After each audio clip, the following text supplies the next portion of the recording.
बिस्मिल्लाहिर्रहमानिर्रहीम। अस्सलाम वालेकुम। मैं हूं आबद इकबाल, हिस्ट्री ऑफ मियाँ चन्नू में आप सबको खुश आमदीद। आज हम आपको लेकर आए हैं जनूबी पंजाब के ज़िला खानेवाल में, जो कि अपने इब्तदाई दौर के अंदर एक बंजर और वीरान ज़मीन और वीरान इलाका हुआ करता था।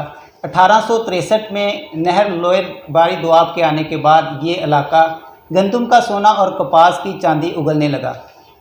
ज़िला खानेवाल की 4 तहसीलें हैं, जिसके अंदर तहसील खानेवाल, मियाँ चन्नू, जहानिया और कबीरवाला। इसके अंदर मियाँ चन्नू जो है ये अपने एक बुज़ुर्ग जिनका नाम बाबा मियाँ चन्नू है, इनके नाम से इनका नाम रखा गया। और ये इलाका जो है ये ज़राअत के हवाले से बड़ा मशहूर इलाका है। अपने इब्तदाई दिनों के अंदर जो ज़राई मशीनरी का जो आगाज़ था वो भी तकरीबन पंजाब के अंदर इसी शहर से हुआ। और इसके अलावा भी बहुत सारी दिलचस्पी हमारे मियाँ चन्नू शहर के अंदर मौजूद है, जो कि आज हमारे मेहमान हैं। हम इनसे इस हवाले से गुफ्तगू करेंगे। और यहाँ पर एक पॉइंट है कि मियाँ चन्नू टी चौक, जो कि मियाँ चन्नू का दिल समझा जाता है, यहाँ पर जब आप लाहौर या मुल्तान से, दोनों में से कहीं से भी आएंगे और जब आप शहर के दरमियानी हिस्से में आएंगे तो यहाँ से आपको 2 सड़कें जो हैं वो मिलेंगी, जिसका नक्शा जो है वो इंग्लिश के टी नुमा जो है वो नज़र आता है, जिसकी वजह से इसको टी चौक भी कहा जा सकता है। लेकिन इससे पहले भी एक इसकी तारीख है, जिसके बारे में ये कहा जाता है कि आज से कई साल पहले जो है यहाँ पर चाय की बहुत दुकानें हुआ करती थी, जिसकी वजह से चाय के टी की वजह से इसको जो है वो टी चौक कहा जाता है। मज़ीद यही आज गुफ्तगू जो है वो हम अपने मेहमानों से करेंगे, जो कि हमारे साथ मौजूद हैं, कि अपने बचपन के अंदर इन्होंने टी चौक को किस तरह से पाया और आज से 100 साल पहले जो है वो टी चौक की कैसी हालत थी। तो आज हमारे मेहमान हैं जी सैयद ताहिर अब्बास किलानी साहब, जो कि आज हमारे साथ मौजूद हैं। इनके साथ हाजी मुमताज़ साहब हैं और हमारे साथ मुज़फ़्फ़र सलीम चुगताई साहब हैं।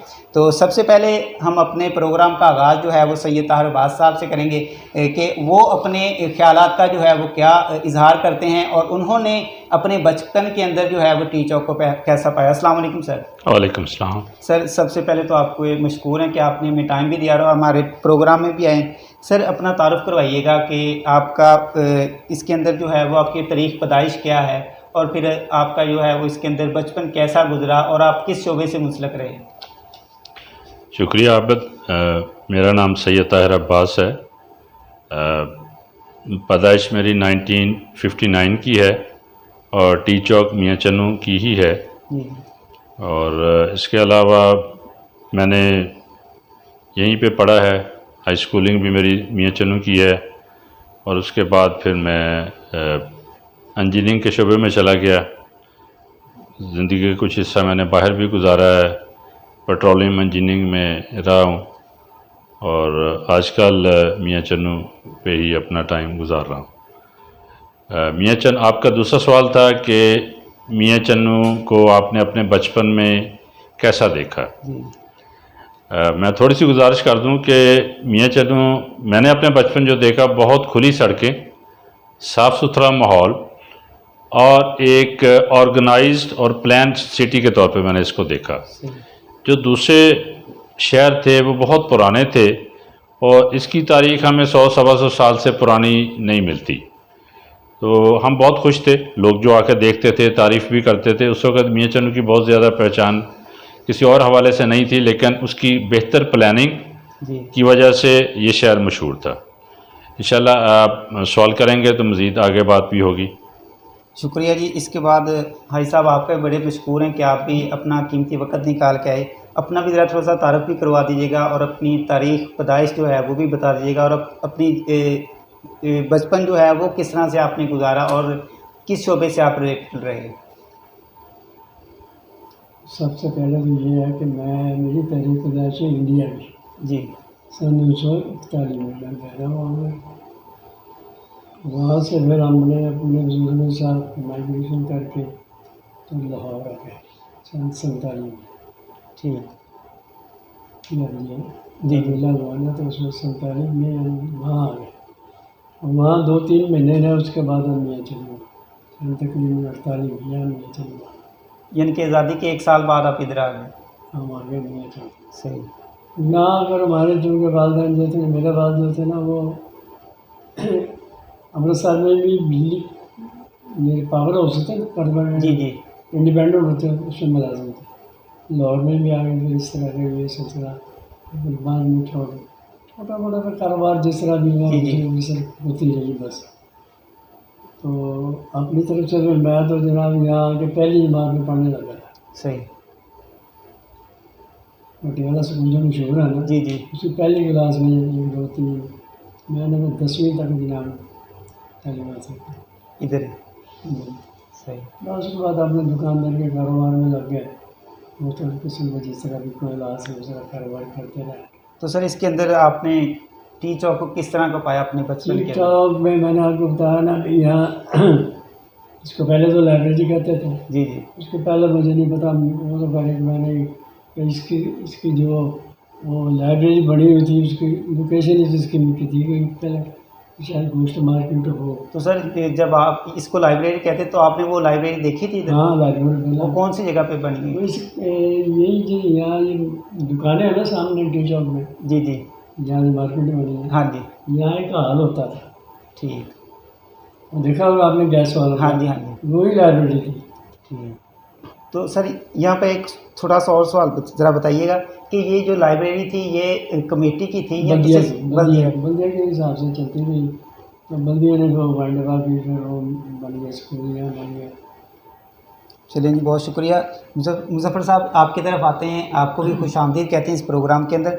आप अपना तारुफ भी करवा दीजिएगा और इसके अंदर अपना बचपन का भी ज़रा थोड़ा सा बताइएगा और अपनी तारीख पैदाइश जो है उसके बारे में ज़रा थोड़ा सा बताइएगा। मेरा नाम मुजफ्फर सलीम, तारीख़ पैदाइश मेरा सन 1946। पाकिस्तान बनने के बाद वालदैन के हमरा यहाँ आया। इब्तदाई तालीम मोइनुल इस्लाम प्राइमरी स्कूल में दाखिला लिया जो कि स्टेशन से पार है। जी, जी।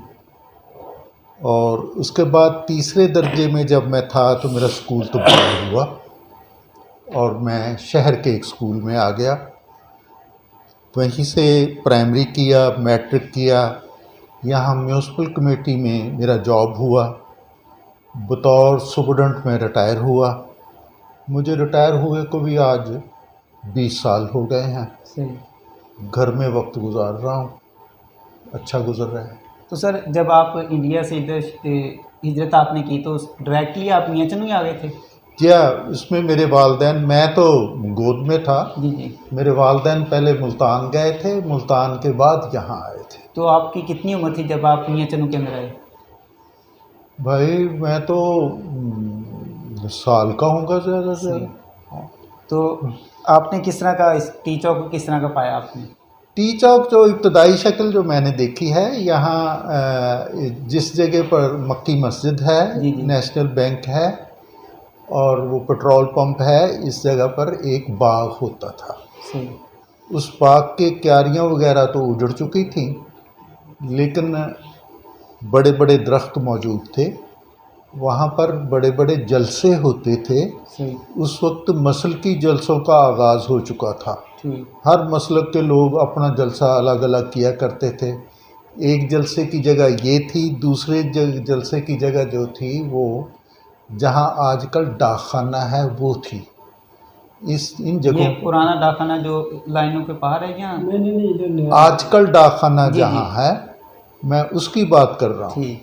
लाइन के पार जो डाकखाना है वो बहुत बाद में बना और बहुत बाद में वो चला सही।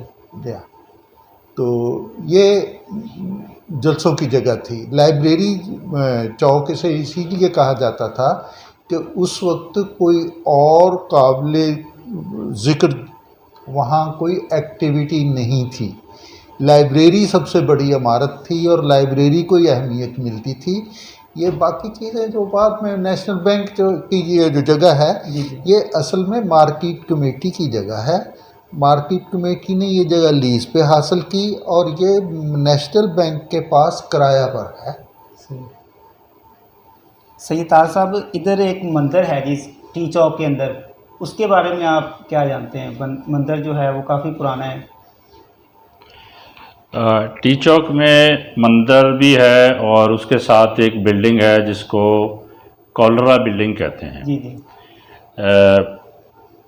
जब यहाँ पे 1947 से पहले हिंदू लोग भी सारे रहते थे, तो उनकी इबादत गाह थी। इस शहर में 3 इबादत गाह थी।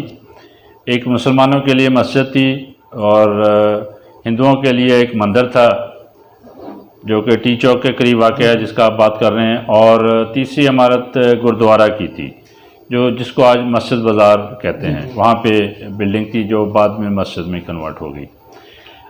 मंदिर के बारे में आप पूछा है, तो मंदिर का नाम था, ये जो हमें बाद में पता चला कि ये मंदिर भी था और ये एक स्कूल भी था। सही।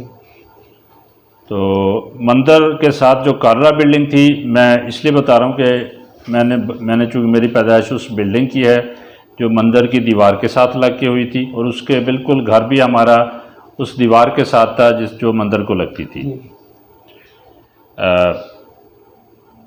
हमने बहुत करीब से ये बिल्डिंग देखी है। ये बिल्डिंग कोई फैमिली थी कॉलरा नाम की। सही। ये बिल्डिंग, पहले मैं इसकी थोड़ी सी वजाहत कर दूं कि 1942 इसके ऊपर माथे के ऊपर लिखा हुआ था कि कॉलरा बिल्डिंग 1942 में बनी है। इंग्लिश में लिखा होता था कॉलरा बिल्डिंग, उसके नीचे 1942 का सन लिखा होता था, और उसके नीचे उर्दू में लिखा होता था मिस्त्री गुल मोहम्मद।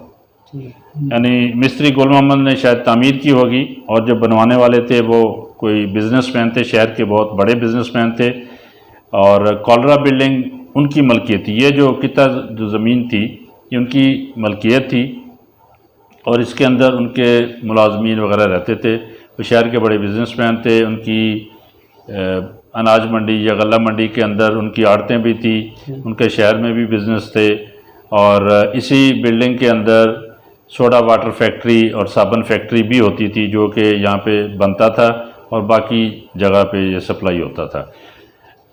जिस मंदिर की आप बात कर रहे हैं, इसका नाम है सनातन धर्म पटियाशाला। सनातन धर्म पटियाशाला। सनातन धर्म पटियाशाला का नाम, उसका मतलब ये होता है कि बुनियादी मज़हब की अकीदा, उनका जो बेसिक अकीदा था या फंडामेंटल जो अकीदा था, उसको मानने वाले थे। और इसमें एक स्कूल भी था जहाँ पे बच्चे या बच्चियाँ पढ़ते थे। तो मंदिर भी तकरीबन उन्हीं दिनों में ये बना है जब ये कॉलरा बिल्डिंग बनी है, या ये मंदिर उससे पहले से बना हुआ है।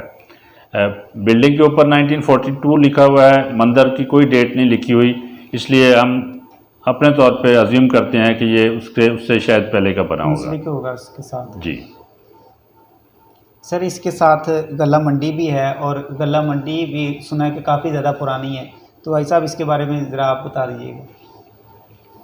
असल में जब हम आए मैंने तो ये गल सारा, असल में ये जो मंडियाँ हैं ना, मियाँ चनो, खानेवाल, इच्छावतनी, बुरागढ़, ये जेंट्स के लिए बनी थी। जी जी।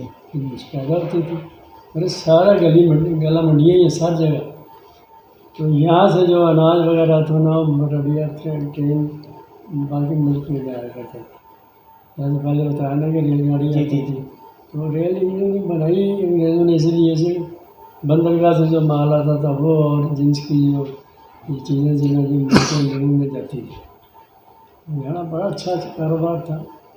तो इसकी बुनियाद कब रखी गई? इसके बारे में बन से पहले की बनी हुई। जब आए तो ये बनी हुई। तो मुजफ्फर साहब, इसके अंदर एक बिल्डिंग है जी, सरदार उज्जवल सिंह बिल्डिंग। सरदार उज्जवल सिंह बिल्डिंग, वो इसके सामने, ये सामने जो रेलवे रोड है बोला, जी जी, उसको उज्जवल सिंह कहते हैं। सही। तो इसके बारे में सर आप ज़रा बताएं।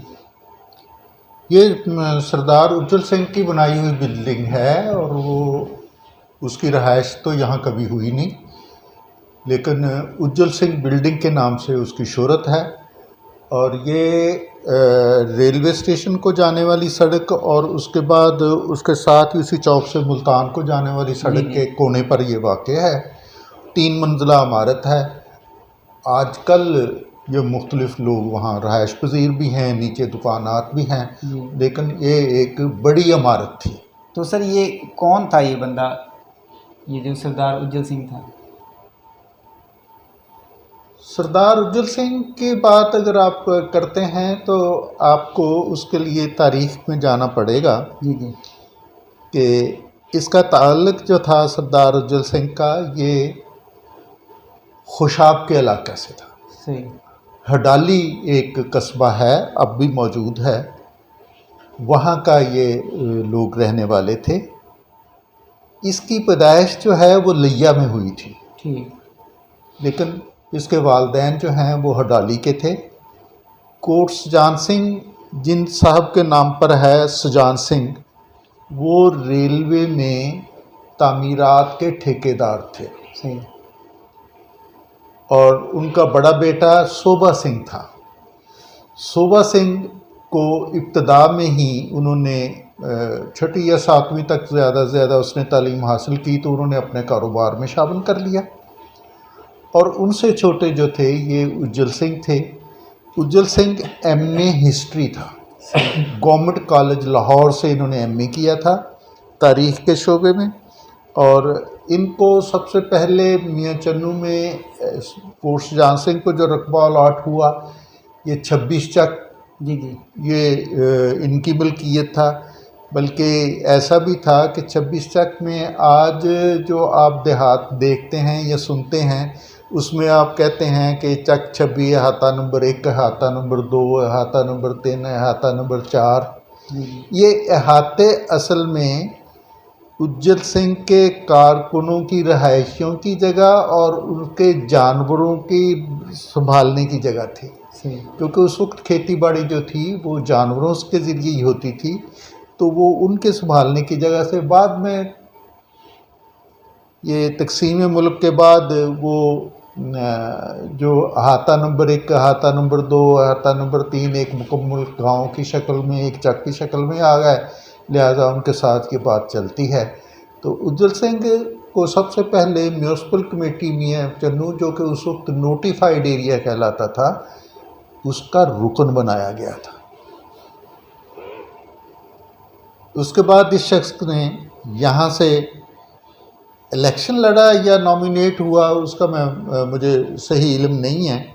ये इस इलाके से एमएलए था। सही। और यहाँ से जब तकसीम मुल्क के बाद ये गया, तो ये भारत में, इंडिया में शिमला के मुकाम पर इसने क़याम किया। वहाँ फिर ये सूबाई असम्बली का मेंबर बना, वज़ीर ख़ज़ाना बना। उसके बाद ये 3 सूबों का गवर्नर रहा। ये सरदार उज्जवल सिंह की एक मुख्तसर सी तारीख़ है। सर, इसके बाद ज़रा बताइएगा कि आपने तो आपकी जो रहाइश थी वो भी टी चौक के अंदर थी। खुशी स्वीट्स जो है वो आजकल मशहूर भी बड़े हैं, और इनका इब्तिदा जो था वो कैसे हुआ, ये कैसे इन्होंने इब्तिदा शुरू किया इसके अंदर? हाजी खुशी मरहूम एक अच्छे इंसान थे। बेसिकली सबसे पहले मैं ये कहूँगा कि बहुत अच्छे इंसान थे। उन्होंने अपनी सारी ज़िंदगी सादगी में गुजारी। मुझे बहुत ज़्यादा इल्म तो नहीं है, लेकिन हाजी साहब इसके बारे में मुमताज़ साहब ज़्यादा बेहतर जानते हैं। लेकिन हमने जो देखा है वो ये है कि वहाँ पे एक पहले खोखा हुआ करता था। वो खोखा मलकियत थी, एक साहब थे सूफ़ी रहमत अली, उनकी मलकियत थी। और वो फिर 1-2 जगह पे बिका, और उसके बाद फिर वो खुशी साहब ने ले लिया। और खुशी ने ये दूध का काम वहाँ पे शुरू किया, चाय का, दूध की कढ़ाई लगाते थे। और आहिस्ता आहिस्ता फिर उन्होंने, ये बिल्कुल टी चौक में 2 दरख्त हुआ करते थे, एक पीपल था और एक बोर्ड था। सही। तो बोर्ड के दरख्त के पीछे खुशी साहब का जो खोखा था वहाँ पे था, और उस दरख्त के नीचे एक स्कूल हुआ करता था खुशी साहब के खोखे से पहले। ये बहुत पहले की बात है, गालबन 1957 की बात है। तो उस स्कूल में कई लोग पढ़े हैं। उसको चलाने वाले, बनाने वाले मेरे वालिद साहब थे, सैयद अनवारुल्लाह गिलानी। और वो 3 साल स्कूल वहाँ पे चलता रहा। लेकिन हम बात करते हैं फ़िलहाल खुशी स्वीट की। खुशी स्वीट तो नहीं थी, ये बेसिकली एक दूध की दुकान थी, चाय वगैरह की दुकान थी। बाकी लोग जो शहर के चाय बनाते थे वो तकरीबन मगरब शाम ढलने तक, सूरज ढलने तक वो रहते थे। तो खुशी के पास दूध ज़्यादा होता था, तो ये ज़्यादा लंबा अरसा इन्होंने बैठना शुरू किया, यानी औकात कार इन्होंने रात 10 बजे तक कर दिए। वजह यह थी कि ये जो जंक्शन पॉइंट भी था, यहाँ से बसें अब्दुल हकीम, लाहौर, मुल्तान के लिए चलती थी और मुसाफिर जो है वो थोड़ी देर तक भी आते जाते रहते थे। और इसके अलावा गांव से आए हुए लोग गला मंडी में जो रहते थे वो लोग भी वहाँ पे किसान होते थे जिनका गला बेचने का काम था या लेने का था या ट्रांसपोर्ट का था। ट्रांसपोर्ट बेसिकली बैलगाड़ी होती थी, तो वो लोग फिर वापस नहीं जा पाते थे तो यहीं पे रह लेते थे। तो वो भी रात को चाय वगैरह, दूध पीने का रिवाज ज़्यादा था। खुशी के अलावा भी टी चौक में दूध की और दही की और भी दुकानें थी, लेकिन खुशी ने मेहनत ज़्यादा की और उन्होंने कुछ चंद साल पहले चाय और दूध बेचा। और उसके बाद जो ज़ायद दूध बचना इनके पास शुरू हुआ तो इनको बर्फ़ी बनाने का ख्याल आया। बर्फ़ी जो है इन्होंने अपने बचपन में किसी जगह पे काम किया था और वहाँ पे ये इन्होंने बर्फ़ी बनानी सीखी थी जब ये अभी नौजवानी में थे। तो इन्होंने वही दोबारा काम शुरू किया कि जो दूध बच गया है उसकी बर्फ़ी बना के बेची जाए। तो वो बर्फ़ी इन्होंने बना के लोगों में तकसीम की, अपने हमसायों में। तो लोगों को अच्छी लगी, पसंद की लोगों ने, और इस तरह उनकी इस शॉप का आगाज़ हो गया, जो कि बाद में बहुत तरक्की की और उस स्वीट को अब पूरी दुनिया में जाना जाता है, उनके नाम से ही जाना जाता है। बर्फ़ी के अलावा भी ये कुछ मिठाइयाँ बनाते हैं। फिर उन्होंने बेकरी भी शुरू की, लेकिन सारा काम ईमानदारी से किया और मेहनत से किया। अल्लाह ताला ने बहुत बरकत दी उनको। हाँ जी साहब, आप भी ज़रा इसके बारे में थोड़ा सा बताएं, क्योंकि आपका ज़्यादा जो वक्त है वो इधर गुजरा है। बस इस तरह जो शाह साहब ने बताया ना, है तो यही हकीकत है जी। इनके वालिद की भी पहले दुकान थी मिठाई की, ठीक, खुशी की। हाँ जी, अब्दुल अजीज़ उनका नाम था, अब्दुल अजीज़। तो उनका भी दुकान इधर थी, साथ खोखा था। ठीक, पूरी दुकानें खोखे की शक्ल में पहले होती थी, दुकानें के बाद में बनी।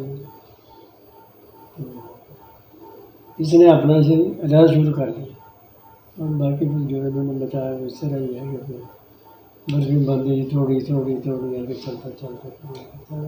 सही। अच्छा सर, इधर एक मक्की मस्जिद भी है, वो भी उसकी बड़ी। ये मक्की मस्जिद जो है, असल हकीकत ये है कि ये हंसी बस का अड्डा था। सही। उस्मानिया मस्जिद जो है ना, यहाँ भी अड्डा था, तो ये अड्डा इधर आ गया वहाँ के बजाय यहाँ, जब ये मुल्तान और रूट चला। जी जी।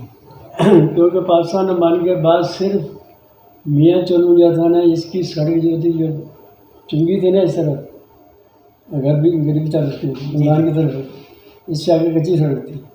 तो इधर लाहौर की तरफ 44 तक से आगे सड़क कच्ची थी, 44 तक पक्की सड़क थी। सही। तो ये आम तरफ क्या ये बन गई ना, तो फिर ये अड्डा इन्होंने इधर ले आए, यहाँ मक्की मस्जिद बनी हुई है।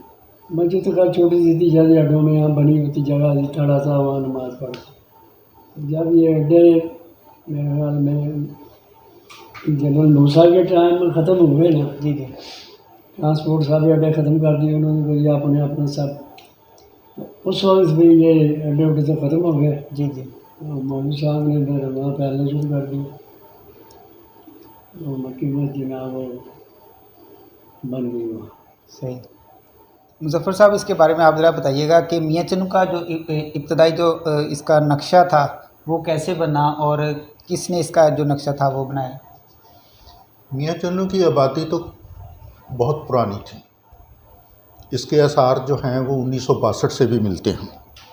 उस वक्त भी ये वहाँ जामे मस्जिद मौजूद थी, 1862, और उसके साथ मोहल्ला गरीबाबाद था। लेकिन इसकी बाकायदा इसका जो प्लान टाउन जिसे कहा जाता है, जी जी, वो तंजीम आबादी एक महकमा मुकर्रर हुआ था जो अंग्रेज़ के दौर में बना था।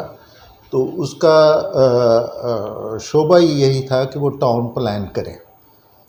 तो टाउन प्लान जो है वो उन्होंने किया और उसके बाद बाकायदा इसके प्लॉट नीलाम हुए, उसे लोगों ने ख़रीदा।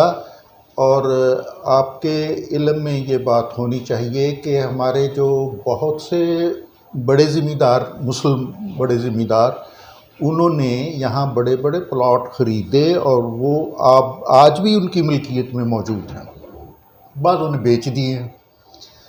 तो इस टाउन को सबसे पहले गवर्नमेंट ने नोटिफाइड एरिया करार दिया 4 मार्च 1919 को, और 26 अप्रैल 1919 में नोटिफाइड एरिया के जो मोहतमे मुकर्रर हुए थे उनका इजलास हुआ, जिसके सरबराह थे मिस्टर जे बैनरले, और इनके साथ साथ 3 और नामजद रुकन थे। उनमें एक नायब तहसीलदार, एक शेख इरशाद अली कुरैशी। ये शेख इरशाद अली जो साहब थे, ये मौजूदा जो हमारे पीर ज़हूर हुसैन MNA थे, इनके दादा के वालिद थे इरशाद कुरैशी। वो इस नोटिफाइड एरिया के बाकायदा अव्वलीन रुकनों में शामिल थे। और ये बात भी उस अव्वलीन जो इजलास हुआ उसमें ये तय हुआ कि आबादी के लिए 4 चौकीदारों की तैनाती की जाए, और हर चौकीदार की तनख्वाह 12 रुपये मुकर्रर हुई थी। सही। इसका मतलब ये है कि 1919 में भी खासी आबादी थी जो 4 चौकीदार तैनात किए जा रहे थे। फिर उसी इजलास में ये फ़ैसला हुआ कि शहर की गंदगी उठाने के लिए 6 खाकरोब मुकर्रर किए जाएँ, और 10 रुपये माहाना के एवज़ 6 खाकरोबों की तकर्री की गई। ये बातें हैं इस शहर के इब्तदाई तंजीम में आने की। और ये भी आपके इल्म में होना चाहिए कि उस वक्त नोटिफाइड एरिया, या जिसे आज म्यूनसिपल कमेटी या बल्दिया कहा जाता है, इसका कोई दफ्तर नहीं था। इस इलाके का जो नायब तहसीलदार था वो ही म्यूनसिपल कमेटी या नोटिफाइड एरिया का सेक्रेटरी था, और उसी के ज़िम्मे ये खिदमात थीं। अब इसमें यह बात भी काबिल तवज्जो है कि नायब तहसीलदार CNT कानूनी नायब तहसीलदार मियाँ चन्नू जो है वो इस नोटिफाइड एरिया का सेक्रेटरी था। तो इसका मतलब ये है कि ये नायब तहसीलदार सब तहसील मियाँ चन्नू का अफसर था। तो सब तहसील पहले वजूद में आई थी मियाँ चन्नू की, और मियाँ चन्नू टाउन बाद में मंजूरी के मराहल में आया है। ये हमें रिकॉर्ड से पता चलता है। तो मिस्टर जे बैनर्जी थे ये तंजीम आबादी, टाउन प्लानर जिसे कहा जाता है, ये महकमा था। तो उसके सरबराह थे, और वही इसके अव्वलीन सरबराह मुकर्रर हुए थे। तो सर और इसके साथ उनके दूसरे रुकन जो थी वो SDM या SDO खानेवाल, जिसे आज असिस्टेंट कमिश्नर कहा जाता है, वो उसके रुकन थे। नायब तहसीलदार उसके सेक्रेटरी थे, और एक रुकन शेख इरशाद अली, ये उसके रुकन थे। तो सर इसके अंदर आपने कहा कि बल्दिया का कोई दफ्तर नहीं था, तो ये लोग फिर कहाँ पे, यानी नायब तहसीलदार का दफ्तर ही बल्दिया का दफ्तर था। तो वो ये कहाँ पे पहले था, यानी कि मियाँ चन्नू के अंदर था, या फिर ये कोई किराए पर इमारत थी जिस पर वो दफ्तर कायम था। सही। अच्छा सर, नायब तहसीलदार का दफ्तर भी बाद में बना, म्यूनसिपल कमेटी का दफ्तर भी बाद में बना। ये पूरा कंट्रोल उन्हीं के अंडर था इसका? हाँ जी, वो इसके मुंतज़मीन। अच्छा सर, इस शहर का जो ड्रेनिंग सिस्टम था इसके बारे में ज़रा थोड़ा सा बताएं। भाई, इसमें ड्रेनेज सिस्टम से पहले आप पानी के निकास की बात कर रहे हैं। जी। पहले पानी की आमद की तो बात कर लें जी। कि पानी आता कहाँ से था। जी। तो निकलने की तो बात बाद में आएगी ना। तो पानी के लिए शहर में कोई 26 के करीब कुएं थे। मैं मुहतात अंदाज में बात कर रहा हूँ। अब जैसे ब्लॉक नंबर 1 में कुआं था एक गली में, शायद मुमताज़ साहब ने देखा हो कि उसके दरमियान में इसकी शीट लगी हुई थी कि ख्वातीन अंदर से पानी भरें और मर्द बाहर से पानी भरें। ठीक है जी। उस वक्त हम स्कूल जाते थे इसी गली में से। जी जी, उसी गली में, उसमें कुआं था, वो पहला कुआं मैं वो गिनता हूँ। ये डाकखाने वाली गली की बात कर रहे ये हैं? डाकखाने के साथ पहली गली। अच्छा, ठीक है, पीछे। ठीक है। आजकल प्रसाद महल उधर पीछे। और इसके साथ फिर ज़्यादा घरों में हैंड पंप थे। जो बलाई मंजिलों में रहने वाले थे वो माशकी के पानी ले रहे थे, उनकी ज़रूरत थी, और ज़्यादातर जो है घरों में हैंड पंप मौजूद थे। ये जो ड्रेनेज सिस्टम कायम हुआ वो 1924 में पानी की टैंकी बनाई गई, जो आप high school, girls high school के पीछे देखते हैं, धोबीघाट। वो 1924 में बनी, और उसका मकसद शहर में घरों में पानी सप्लाई करना नहीं था। सही। ना ही उस वक्त में कोई पाइप ऐसा बिछाया गया जो घरों को पानी फराहम करता। तो उसके लिए माशकी और शहर में मुख्तलिफ चौकों पर टूटियाँ, मुमताज़ साहब ने वो देखी होंगी, थोड़ा सा ऊंचा छड़ी बनी होती थी, उसको प्रेस करके बच्चे उसको नहीं पानी उसमें से निकाल सकते थे, प्रेस करते थे, बांधते थे, और फिर वो थड़े के ऊपर वो माशकी की मश्क डाल के ना, जी हाँ, वो उसमें से पानी उसमें से भरता था। और ये कहाँ थे? इमामबाड़ा चौक में थी, फिर मस्जिद अहल हदीस की जहाँ आज सीढ़ियाँ बनी हुई हैं वहाँ थी, फिर मेन हाँ जी, गाजी मोड़ पर भी थी, फिर इसी तरह ये जो मेन बाज़ार था उसके जो उसका मशरकी कोना था उसमें भी थी। इसी तरह जैसा जहाँ गर्ल्स हाई स्कूल है उसके बिल्कुल सामने थी। इसी तरह एक पानी का बड़ा नल जो था वो जीटी रोड पर बनाया गया था, जिसमें जानवरों के पानी पीने का भी इंतज़ाम था, हौदी बनी हुई थी, और एक जुवैयत होटल के सामने भी बनी थी। जी उसके सामने भी थी, उसके सामने भी थी। इसी तरह ये जो है चिल्ड्रन पार्क, उसके सामने भी एक, ये थाने चौक में भी थी। हाँ जी, थाने चौक में भी थी, हाँ जी। और ये थे पानी की फराहमी के इंतज़ामात, और घरों में पानी जो है वो माशकियों के ज़रिए पहुंचता था।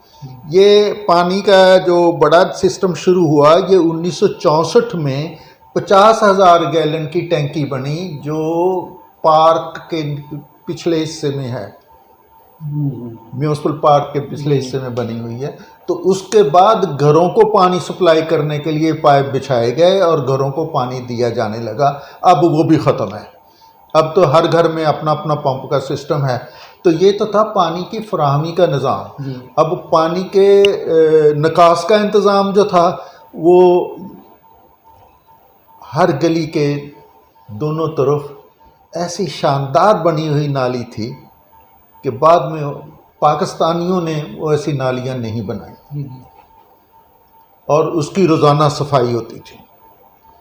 फिर वो नालियाँ, गली की नालियाँ जो हैं वो बड़े बाज़ार के बड़े नाले में जाके गिरती थी, और नालियों का रुख उसकी तरफ होता। फिर वो जो बड़े नाले थे उनका रुख था जनूब से शमाल की तरफ, उस तरफ ऐसे जनूब से शमाल की तरफ वो जाते थे। तो वहाँ एक और बहुत बड़ा नाला, बल्कि ये बात इम्ताज़ साहब के तो इल्म में है, मेरे भी इल्म में है, आपके शायद इल्म में ना हो, कि टी चौक के नीचे से नाला एक गुजरता है जिसका निशान नशून भी किसी को पता नहीं चलता भी है या नहीं है, और सिर्फ एक दफ़ा उसमें पानी रुका था। तो वो थोड़ा सा इनकी दुकान की साइड से तोड़ के उसको साफ़ किया गया था, नहीं तो वो मुसलसल चलता रहा, आज भी शायद वो चलता है। और बंद चल रहा है बस आज का तो वो ज़्यादा मुझे नहीं इल्म। तो वो पानी जो है वो फिर आगे जाता था डिस्पोजल वर्क्स पे। डिस्पोजल वर्क्स का पंप जो है उसमें मैंने भी मुलाजमत की है वहाँ थोड़ा अरसा। तो उसमें होता ये था कि शहर को जो पानी टूटियों में फराहम किया जाता था वो सुबह फजर के वक्त शुरू होता था और 8 बजे वो पानी बंद हो जाता था। फिर दोपहर 12 बजे पानी आता था, जो 1:30-2 बजे तक रहता था। फिर शाम 3 बजे पानी आता था, जो मगरिब के वक्त तक रहता था। अब जो डिस्पोजल बॉक्स का अमला जो था, उसकी जिम्मेदारी थी कि वो नाले को आखिरी हद तक देखे, उसका नीचे का प्याला भी खाली हुआ या नहीं। आज तो कोई इसके तरफ तवज्जो ही नहीं है, नाले भरे हुए हैं, सब चल रहा है, ऐसा ही है। तो ये था पानी का। इसकी लोकेशन कहाँ पे थी ये डिस्पोजल पंप की? डिस्पोजल बॉक्स जो था, ये जिस जगह आजकल अल्फला बैंक है, पहले उसे गाजी मोड़ कहा जाता था, उसके इस तरफ जो है वो एक मार्केट दुकानों की बनी हुई है, वो डिस्पोजल बॉक्स की जगह थी। आजकल डिस्पोजल बॉक्स जो है वो जहाँ कभी पहले कभी मज़बा खाना होता था, उसके करीब बना हुआ है, और वहाँ से वो आगे ड्रेन उसका सीवर सिस्टम चलता है। अच्छा सर, इसके बाद जरा बताइएगा कि टी चौक का जो खाका था वो अपने बचपन में कैसा रहा? टी चौक की सबसे नुमाया इमारत तो लाइब्रेरी थी। सही। इसके अलावा यहाँ एक बस कंपनी थी, बहुत बड़ी कंपनी थी वो, 50 से ऊपर उसकी बसें थीं। उसका बस कंपनी का उनका नाम था द यूनाइटेड हांसी बस and transport company limited, registered limited, मियाँ चन्नू, वो ऐसा था। सही। तो जहाँ आज मस्जिद उस्मानिया है जी, ये जगह बस अड्डा लीज़ के तौर पर उनके पास था, कंपनी के पास, और उसकी सालाना लीज़ की रकम जो है वो जगह मलकियत बल्दिया की थी। और जब ये चीचावतनी रूट खुला और मुल्तान से ट्रैफिक ज़्यादा बढ़ गई, तो फिर शहर में ट्रैफिक को रोकने के लिए, यहाँ से ट्रैफिक सिर्फ तुलुम्बा अब्दुल हकीम के लिए थी, तो शहर को ट्रैफिक से रोकने के लिए मौजूदा जगह जहाँ मक्की मस्जिद है, इस जगह पर अड्डा, ज़ैली अड्डा, एक छोटा अड्डा बनाया गया। वहाँ सिर्फ मुसाफिरों को लाने ले जाने, उठाने बिठाने की सहूलत थी। तो वहाँ उसके साथ ही उन्होंने आप आज भी देखें कि जहाँ कोई नया अड्डा बनता है तो उसके साथ नमाज़ पढ़ने की ज़रूर जगह बनाई जाती है। तो वहाँ पर भी नमाज़ पढ़ने की जगह थी। तो मस्जिद उस्मानिया जहाँ है उस पर भी नमाज़ पढ़ने की जगह थी। तो जब ये अड्डा मुंतकिल हो गया जीटी रोड पर बाहर बिजली घर के साथ, तो फिर ये दोनों अड्डे जो हैं इनकी लीज़ मनसूख हो गई, और वो जो दीवारें बहुत पीछे थीं वो निकल के बाहर आ गईं। और वो एक मुझे ये कहने में बात नहीं है, खौफ नहीं है कि नाजायज़ कब्ज़े हुए। बिल्कुल बिल्कुल। बाद में उसको रेगुलराइज किया गया, पहले कब्जे हुए, फिर रेगुलराइज किया गया। ये अच्छा, इसके साथ जहाँ मक्की मस्जिद के साथ इधर जो जहाँ नेशनल बैंक है, ये बिल्कुल खाली प्लॉट था। ये मार्केट कमेटी का प्लॉट है। ये मार्केट कमेटी का प्लॉट था, और मार्केट कमेटी ने वहाँ ये इमारत तामीर की बतौर गोदाम किराए पर जारी। बिल्कुल बिल्कुल। फिर बाद में कोई प्रोग्राम ऐसा बना कि गोदाम को छोड़ो यार, नेशनल बैंक पैसा सिक्का यहाँ होना चाहिए। तो फिर उसकी शक्ल जो है वो अंदरूनी तौर पे उसकी थोड़ी सी तब्दीलियाँ की, और वहाँ नेशनल बैंक जो है वो कायम है, और ये किराए पर है। इसका किराया मार्केट कमेटी को मिलता है। से आगे वो किराए पे दुकान वाले के पठान वगैरह बैठे हुए। एक ट्रैक्टर वर्कशॉप भी हुआ करती थी वहाँ पे। हाँ जी हाँ जी, जहाँ पे मोबाइलों वाले बैठे हैं। दुकान थी उनकी, क्या नाम था, वो खैर बहुत दुकान बोतलों वालों ने कर ले ली। सही। स्पेयर पार्ट ट्रैक्टर की बेचते। तो सर आप भी ज़रा इस पर थोड़ी सी रोशनी डालें कि आपका चूँकि रहाइश भी इधर ही थी टी चौक के अंदर, तो आपने इसके जो एक बात मैं थोड़ी सी और बता दूँ। जी जी। चक्की के साथ वो ढाडे पठान था, बाबा बैठा जी। वो उस ज़माने में जनाब हमारे लिए बड़ी एक नेमत था। सही। सारा दिन उसने जो पट्टी फर्स्ट एड जो थी ना, जी जी, चोट लगी चले गए लो जी, ये लोग शाम को जनाब उस वक्त वो खट्टा दारू एक होता था, सही। ये इलाका गर्म था ना, हाँ जी, अक्सर बच्चों को ना ये आंखों में होता था, तो हम लोग बच्चे थे, हम भी हाँ जी, या छोटे हमारे जो बहन भाई थे जी, वो भी लेके उनके पास वो दो दो ड्राप्स उनकी आंखों में डाल देते थे, अल्लाह ताला शिफा देता था। सही, पीला दारू उसको कहते थे। सही, तो उनका कंपाउंडर खड़ा ही रहता था, वो ठीक, बच्चे आते, उसने पकड़ा, दो डाले उसकी आँख में, दो ड्राप उसमें जाओगे, दो उसमें डाले, दो ये हमारा वो फर्स्ट है एड था। सही, कोई चोट वगैरह लग जाती नहीं, अगर बुखार वगैरह है तो बाबा जी ने दवाई वगैरह दे देंगे। तो बस वो अभी उसके पोते बैठे हैं, हाँ जी, हाँ जी, डॉक्टर जान के बेटे बैठे हैं, सही। हसन वगैरह बैठे हैं। तो सर आप भी ज़रा बताइएगा इस हवाले से ज़रा। ये डॉक्टर जान उनका नाम था, जान मोहम्मद, जिसका भाई साहब जिनका हाजी साहब ने जिक्र किया ना, ये डॉक्टर जान जो थे वो डॉक्टर तो नहीं थे, बट वो ऐसे ही काम चलाऊ था। हल्का सा उन्होंने कोई मेडिकल का कोर्स किया हुआ था। ये हमें बहुत बाद में जब बढ़े, लेकिन उस वक्त हमारे लिए वो डॉक्टर से भी बढ़ के थे। वजह यह थी कि उनकी एक खिदमत खल्क अच्छी बात थी कि बच्चों के मोहल्ले के जो बच्चे थे उनसे वो दवाई की कीमत नहीं लेते थे, छोटी मोटी जो ज़रूरत की चीज़ तो वो फ्री में देते थे। मतलब किसी का कान बह रहा है, किसी की आंख में कोई आ गया तो और के गुलाब, इस तरह की चीज़ें ड्रॉप वगैरह डाल देते थे। हमारे लिए वो, जैसे हाजी साहब ने कहा कि वो एक डॉक्टर का दर्जा ही रखते थे, फर्स्ट एड हमें मिल जाती थी। उसके साथ एक ताज थे जो दूध दही की दुकान थी, जिनकी चाय ज़्यादा बिकती थी। ये खुशी के बिल्कुल सामने था। और ये जो महबूब यार खान साहब की जो आटे की चक्कियाँ थी, दो बड़ी चक्कियाँ थी, ये शहर का सारा आटा यहीं से पिसता था। शहर की सारी गंदम जो थी वो यहीं से पिसती थी। गला गोदाम की वजह से नहीं, गला गोदाम की वजह से नहीं, क्योंकि किसी और ने चक्की लगाई नहीं हुई थी। वो गाजी की चक्की भी थी, और उसके बाद फिर और भी चक्कियाँ लगी शहर में, लेकिन ये बहुत पहले की लगी हुई थी और बड़ी चक्कियाँ थी। और इसके साथ फिर बहुत सारी करियाने की दुकानें खुल गई, जिसमें नमक, तंबाकू वगैरह शायद आज भी वो वहाँ पे बिकता है। अच्छा, ये शहर का ये एक साइड थी। उसके साथ फिर हमने देखा कि हाजी साहब ने बताया कि कॉलरा बिल्डिंग के बाहर दुकानें थी। ये सारा कमर्शियल एरिया था, हब था शहर का। और उसके साथ लग के ये जो मंदिर था, मंदिर के बाहर भी कमर्शियल दुकानें थी। उन कमर्शियल दुकानें, चूँकि ये महकमा औकाफ के अंडर था, मंदिर जो था उसकी दुकानें भी उनके तहत तो लीज़ पे थी। ये तो लोग किराए पे ले लेते थे बल्दिया से, और उस पर बिज़नेस होता था, और उसकी आमदनी से बेसिकली ये मंदिर का सिस्टम चलता था। उस वक्त भी जब यहाँ पे पाकिस्तान तकसीम नहीं हुआ था, तो 8-10 दुकानें नीचे थी। उसके अलावा ये बहुत खुला रोड होता था, जो तलम्बा रोड था। चूँकि टी चौक से 3 सड़कें निकलती हैं, एक तलम्बा और अब्दुल हकीम को जाती है, एक लाहौर को जा रही है, साहिवाल चीचा वतनी लाहौर को जा रही है, और दूसरी सड़क खानेवार और मुल्तान से होती हुई कराची को जा रही है।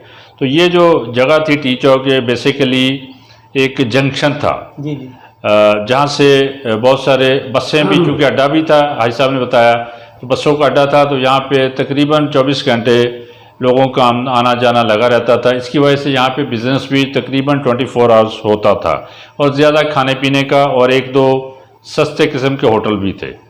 अच्छा सर, एक बात ये जो मुल्तान रोड है ना, यानी लाहौर रोड है, हाँ जी, ये मंडी की दुकानें इस तरह गेट नहीं थे। ठीक, लाहौर रोड की जानब इसका कोई गेट नहीं था। नहीं, गेट 2 थे जी, लेकिन दुकानों का रुख नहीं। अच्छा, दुकानें नहीं थी इधर मंडी की दुकानों के पिछले हिस्से थे जी। ये बाद में फिर दुकानें बढ़ी हैं, मैं इजाफा कर दूँगा थोड़ा सा। पहले ये दुकानें नहीं थी। ये दुकानें नहीं, बल्कि दीवारें थी मंडी की दुकानों की बैक साइड की। जी, यहाँ वैसे ही खोखे शोखे लोगों बल्दियों के लगे हुए थे। सही। ऊपर आस्ता आस्ता ये वो दुकानें जो थी ना, इन्होंने गेट इधर निकालना शुरू कर दी इलीगल तौर पे। सही, लेकिन बाद में लीगल हो गया। अच्छा सर, ये एक बात, इसके अंदर एक सवाल पैदा होता है, ये जो सड़कें हैं मुल्तान वाली, ये लाहौर वाली, और फिर ये तलम्बा अब्दुल हकीम वाली, ये तीनों जो सड़कें हैं ये एक ही टाइम के अंदर बनी हैं या बाद में इसके जो रास्ते हैं वो बने हैं? सबसे जो सड़क थी मैंने आपको बताया था ना पहले, अब भी बताता हूँ कि टी चौक से अब्दुल कीम तक सड़क पक्की थी। ठीक। मियाँ चन्नू टी चौक से 44 तक सड़क पक्की थी। ठीक। चन्नू से टी चौक से इस तरफ जाए ना, जहाँ ये अपना ये कचहरी तहसील के बैक से रेस्क्यू आगे जनाब वो यहाँ चुंगी होती थी, सही। ये चुंगी तक सड़क थी, इससे आगे सड़क नहीं थी बिल्कुल। ठीक। लोग उस तरफ से जहाँ अंडर बाईपास है जी जी। इस तरफ जाके तो रेलवे लाइन के साथ जिन्हें जाना रेडी करवा ये ऊँट वगैरह गधा रेडी, ये बाद में सन 51 में ये सड़क बनी है। सही। तो सर आपकी रहाइश कालरा बिल्डिंग के अंदर थी, तो आपके इब्तदाई जो क़याम थे उसके अंदर आपने क्या यानी कि और तब्दीली इसके अंदर देखी? अच्छा, मैं आपको थोड़ा सा कॉलरा बिल्डिंग के बारे में बता दूं कि कॉलरा बिल्डिंग जैसे मैंने कहा कि पाकिस्तान बनने से पहले ये जिन साहब का नाम तो नहीं पता, लेकिन उनकी जो बरादरी थी वो कॉलरा थी। उस नाम से हिंदुस्तान में आज भी बहुत सारे लोग कॉलरा नाम से जाने जाते हैं। उनकी उस जिन्होंने बनाया वो चूँकि बिजनेसमैन थे, उनकी लेबर जो थी वो इस बिल्डिंग के अंदर रहती थी। इसमें 25 कमरे नीचे 25 कमरे ऊपर थे और उनको नीचे वाले हिस्से को ऊपर कनेक्ट करने के लिए 5 सीढ़ियाँ थी और ऊपर जो थे वो सिंगल रूम थे। आप ऐसा समझ लें, सिंगल रूम थे और उसके आगे थोड़ा थोड़ा बरामदा समझ लें। और वहाँ पे सारी चूँकि डिज़ाइन इसलिए किया गया था कि वहाँ लेबर ने रहना है और आर्जी रहना होता है क्योंकि लेबर चेंज हो जाती है, तो इसलिए वो डिज़ाइन ऐसा किया। दरमियान में एक जगह थी जिसको जहाँ पे सोडा वाटर फैक्ट्री थी बेसिकली, और उस जगह पे वो जो जिसको सोडा वाटर फैक्ट्री तो आजकल कहते हैं बेसिकली गोले वाली बोतल जिसको कहते हैं आम ज़बान में, वहाँ पे वो बनती थी और वहाँ से वो फिर पूरे शहर में या गाँव में इर्द गिर्द सारे सप्लाई होती थी। अच्छा, बेसिकली ये जो साहब थे कॉलरा, इनकी गल्ला मंडी के बिल्कुल करीब है टी चौक, तो वहाँ पे इनकी आड़तें थी और इनकी जो लेबर थी यहाँ पे आके रैश पजीर थी। अच्छा, मैंने जो अपने बचपन में देखा है ये था कि इसमें मुख्तलिफ़ किस्म के लोग आए कॉलरा बिल्डिंग में। जब पाकिस्तान बना तो ये बिल्डिंग बड़ी बिल्डिंग थी, छोटी बिल्डिंगों में निस्बतन जल्दी अलाट हो गई, तो जो बड़ी बिल्डिंग थी वो अलाटमेंट का मुश्किल हो गई।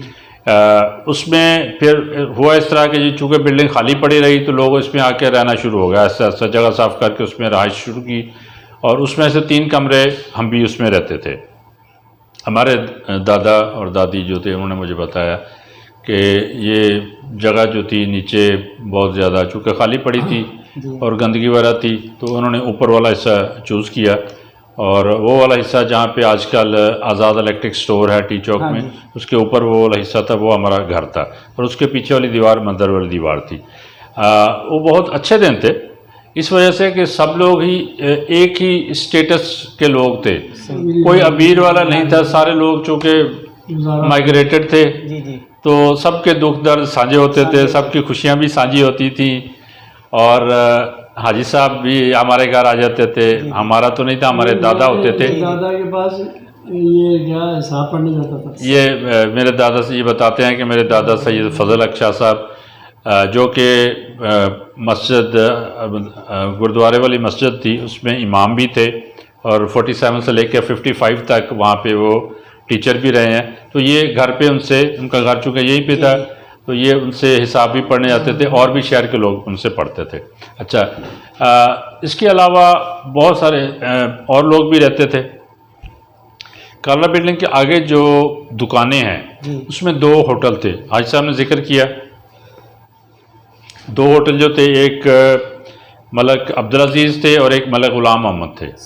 ये 2 लोग थे, दोनों आपस में शायद कज़न थे या रिश्तेदार थे, तो इन दोनों के होटल थे और ये बहुत पुराने होटल हैं।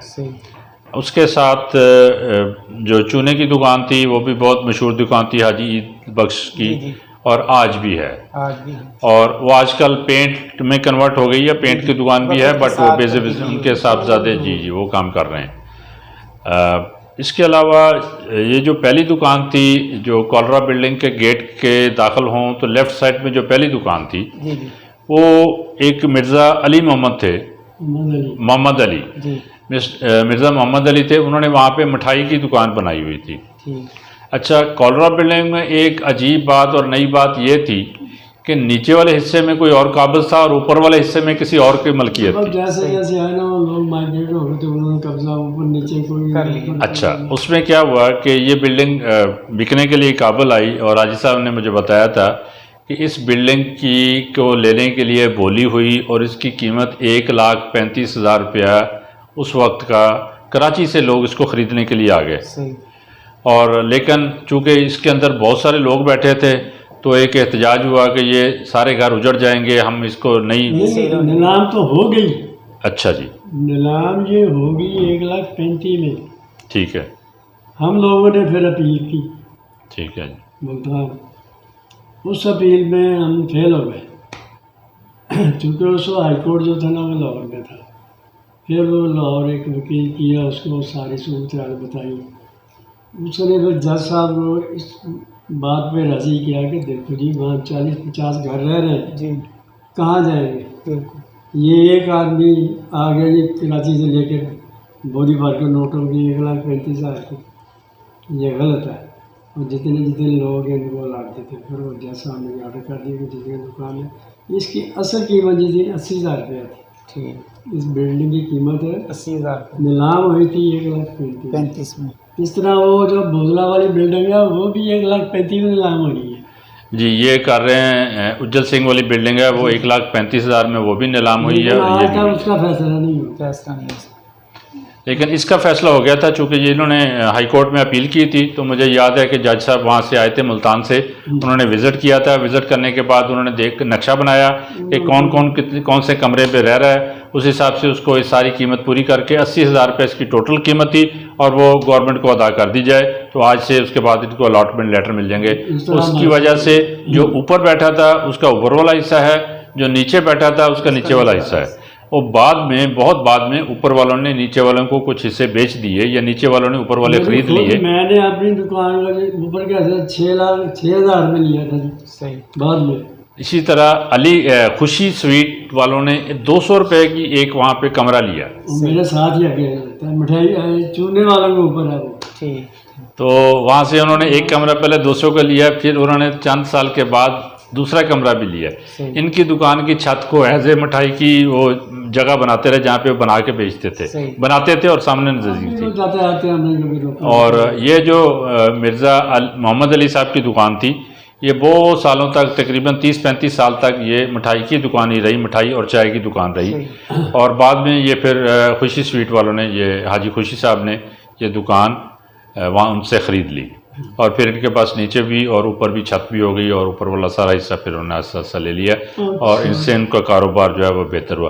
तो ये जो टी चौक का एरिया है, बहुत सारे लोग रहते थे यहाँ पे। रहने की सहूलत हमें क्या थी, मैं वो बताना चाह रहा हूँ।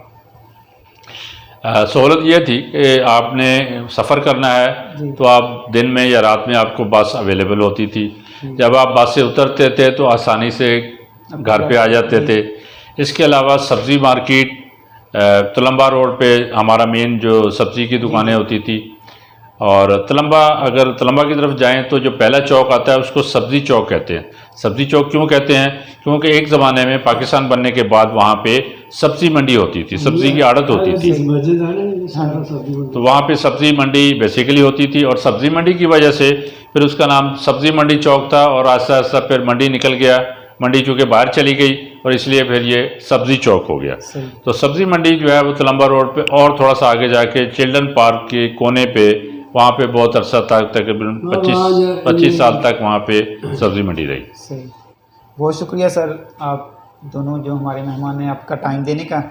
नाज़रीन, बहुत सारी बातें हैं जिनके बारे में हमारी जो नौजवान नस्ल है, न्यू जनरेशन है, उनको बिल्कुल भी इल्म नहीं है। और ऐसी जो चीज़ें हैं, ऐसी जो हिस्ट्री है, जिस शहर के अंदर हम रह रहे हैं, जिस इलाके के अंदर हम रह रहे हैं, हमारी कोशिश होनी चाहिए कि इस तरह की जो हिस्ट्री है, इस तरह की जो तारीख़ है, ये हमें पता होनी चाहिए कि हमारा जो शहर था वो आज से 100 साल पहले, 50 साल पहले इसकी कंडीशन, इसकी जो सूरत हाल थी वो किस तरह की थी और कौन कौन यहाँ पर आबाद था, किसने इसको आबाद किया, इसका जो नक्शा था वो कैसे बना और ये आज की जो खूबसूरती है इसको बने तक जो है वो क्या क्या इसके जो पहले नक्शे थे वो बनते रहे और क्या क्या जो है इसके अंदर तब्दीलियाँ आती रही। तो इंशाल्लाह एक नए टॉपिक के साथ जिसके अंदर हम मियां चंदू की नई हिस्ट्री जो है वो एक नए टॉपिक के साथ मिलेंगे दोबारा। दोस्त अपना बहुत सारा ख्याल रखिएगा और हमारे इस प्रोग्राम के साथ जुड़े रहिएगा। अल्लाह हाफ़िज़।